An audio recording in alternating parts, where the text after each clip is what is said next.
Venice is part of the imagination of the world. At its height, the city was the center of one of the wealthiest and most powerful empires on earth. And one of the sources of that power was something that today we might take for granted: glass.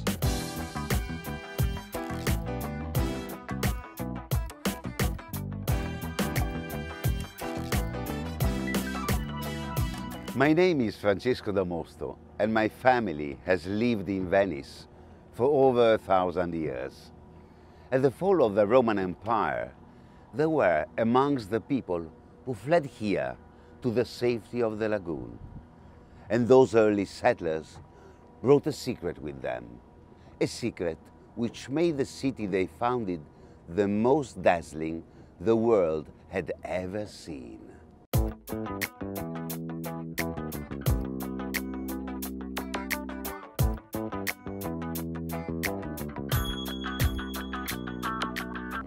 This is the island of Murano, and the Venetians have been making glass here for centuries.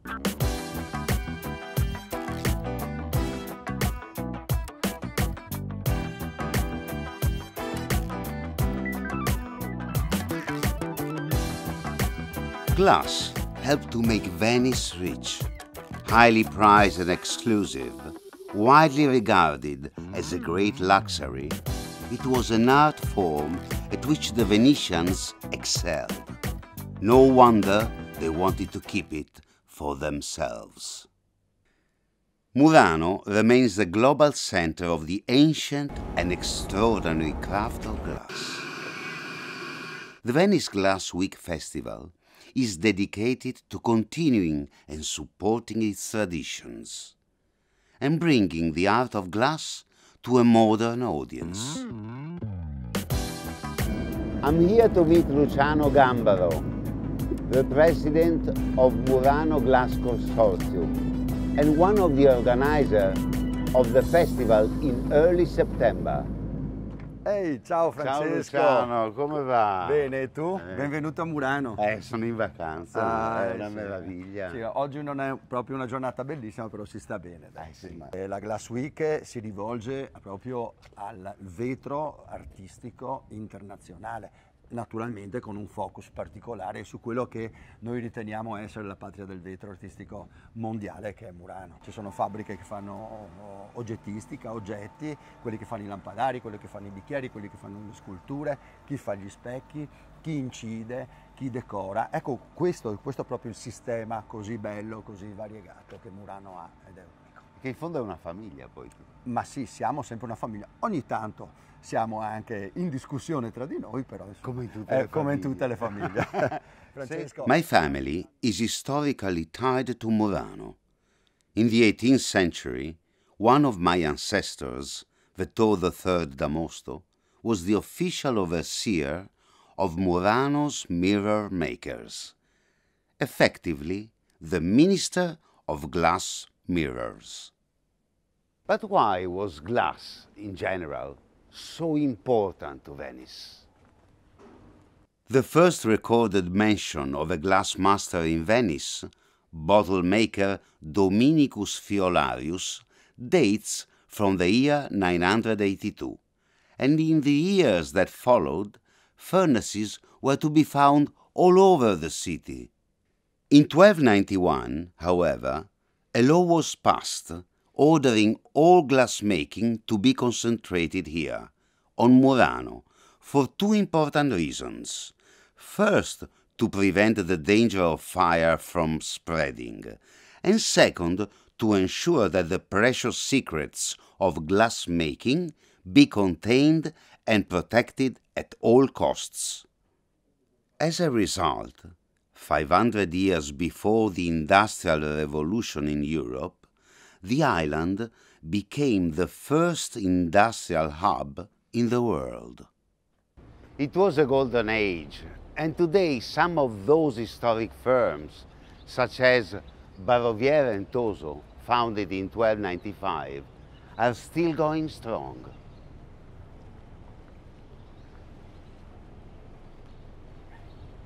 Glass was an international currency. Glass beads were used for trading all over the world, and Venetian glass became one of the most desirable commodities on the market.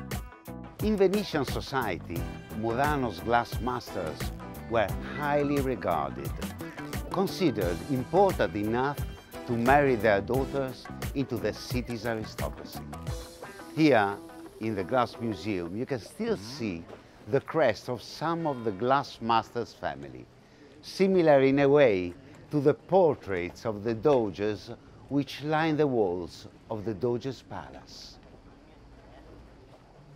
But for these glassmakers, Murano was in fact a luxurious prison. If they tried to leave or pass on their knowledge to outsiders, the punishment was death. In the mid-15th century, a master named Angelo Baroviera developed the technique for blowing crystal glass, a miracle of gleaming purity.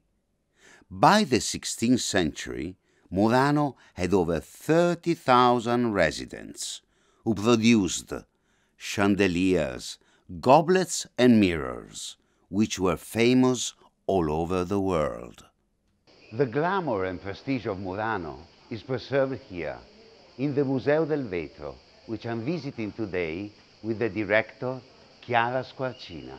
Io qui vedo, siamo immersi in cose meravigliose, ma credo che il pezzo più bello sia... Sì, devo dire che la Coppa Baroviera è il simbolo del Museo del Vetro, è il simbolo di un'arte ed è ovviamente l'icona di questa realtà muranese. Scelte di alcuni maestri veneziani di andare fuori Venezia proprio perché? Perché ovviamente il vetro, i segreti li conoscevano solo loro. La creatività e l'ingegno hanno veramente prodotto delle creazioni inedite e che poi hanno ispirato i successivi artisti.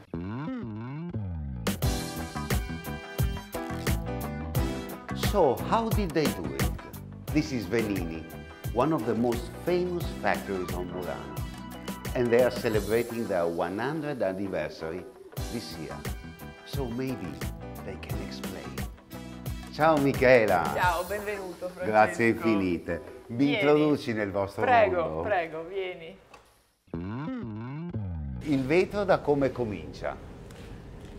Qui abbiamo il privilegio di entrare nella materia vetro e quindi sabbia silicia. Che proviene da dove? Da cave aperte, una sabbia dolce, un microgranulo di quarzo che insieme a calce e soda vanno a costituire il vetro e con i pigmenti metallici diamo il colore. È una che viene dalla Francia anche? È la sabbia comunque. Montpellier? No? No, Fontainebleau, ecco, brava.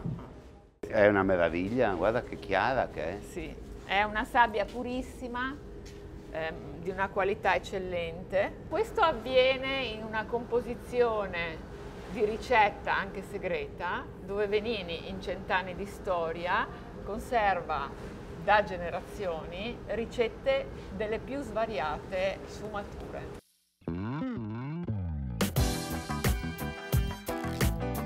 È una proprio manifattura. E poi è diciamo che è un procedimento alchemico segreto. Assolutamente, sì. E qui siamo in fornace. E qui che si sente già il calore. Sì, siamo al primo piano. Buongiorno. Il vetro è liquido, il maestro con la canna da soffio raccoglie il vetro liquido dal crogiolo. Che sta acceso tutta la notte il crogiolo? Sempre. Sempre, continuatamente? Sì. E attraverso l'aiuto di borselle e compassi va a realizzare la forma a mano libera. Questo è un vetro dal design iconico, si chiama Ballotton. Ballottone. Ballottone, la caratteristica è la texture che viene ottenuta tramite un imprinting della materia. Ah, è la materia che si... Poi il vetro viene soffiato, la borsella per dare la forma. Sì. Che bisogna anche... Qui dà un bordo a caldo di un colore diverso. Fantastico.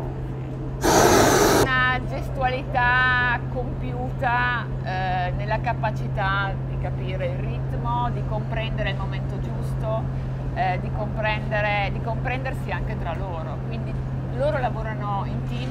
Wow.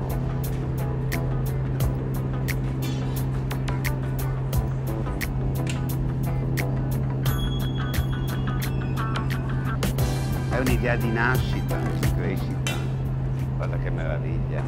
Per i vetri più piccolini è sufficiente 24 ore, mentre per i vetri più spessi arriviamo anche a 36 ore. Che il materiale vetro è un materiale vivo. Sì.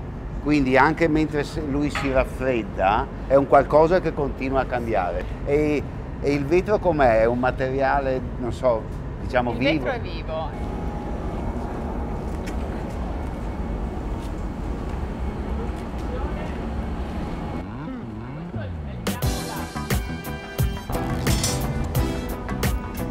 Questa è la classica murina di Carlo Scarpa, ideata negli anni 40. Fantastica. Si chiama murina dama.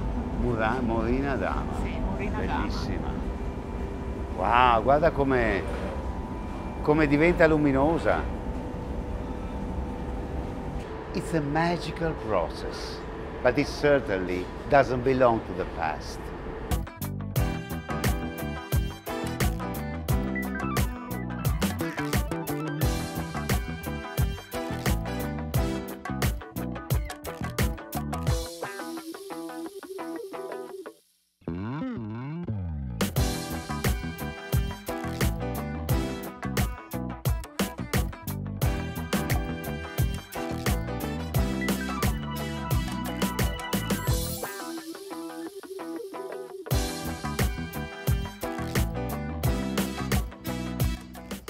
The Venice Glass Week also celebrates the new generation of glassmakers who have established thriving businesses on the island. So I'm going to meet Murano's youngest maestro, Roberto Beltrami, at his furnace, Wave Murano Glass.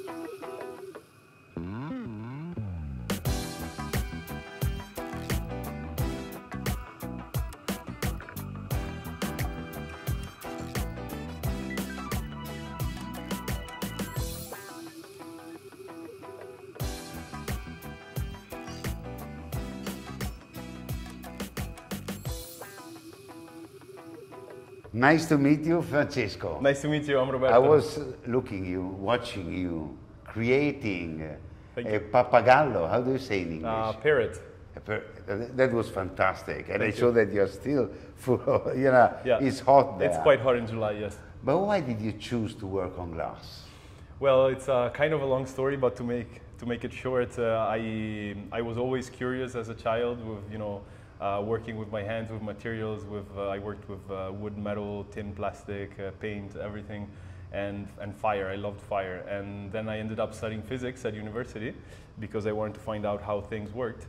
And one day I was studying in Boston University, and I saw this exhibition about glass from Dale Chihuly, and I fell in love with it. And I decided to switch my life around, and I moved to Murano. And I started working from the lowest level, and I worked my way up. And then 5 years ago, I opened this company. Most other materials are not really bound by time like a sport is, but with glass, every moment you have it in your hands, it's changing. It's becoming more viscous, harder, colder, and you have to manage, you know, the temperature of a material as well as the shape. And there are so many challenges with it that it makes it so satisfying to be able to create something and finish it and show it to people and say like, yes, I made this out of glass. I was able to tame the material and to create something. I think it's mostly about knowing the material and being able to predict what the material will do, and that's why my science background really helped me with learning it, because there's so much physics involved with glassworking, but you know, most of the times things are approached way more empirically than I like. When you work on a team in glassmakers, very often the moments of understanding is through the eyes, that you just have a look and you understand exactly what you have to do. That's a sign of a good team. But sometimes you still need to communicate. And if you're making new things and new ideas, you need to communicate with your team. And there are some gestures and just some, like, you know, you look somebody in the eye, they know you want them to start and do something. But, you know, you also need some communication. Yeah. I see in your eyes how much you love what you are doing. It's I really do. I would sleep on that couch if I could. I can understand. The best place in the world to learn glass is Murano. Why would I go to a college in the US to learn something that, you know, my own country is the best in the world at?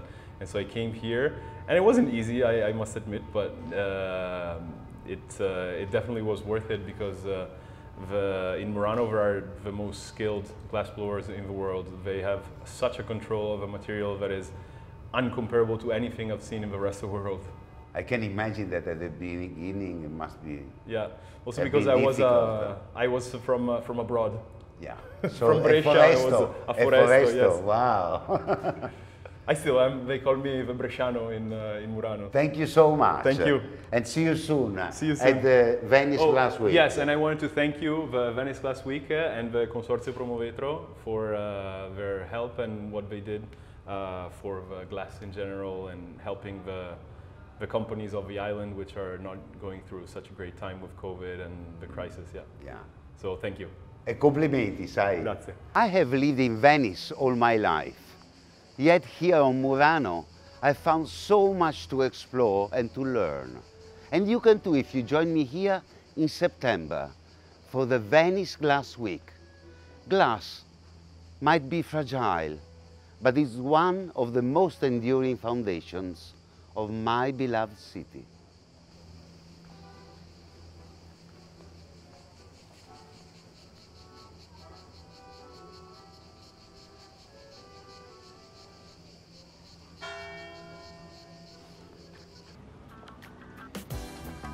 Viva Vetro!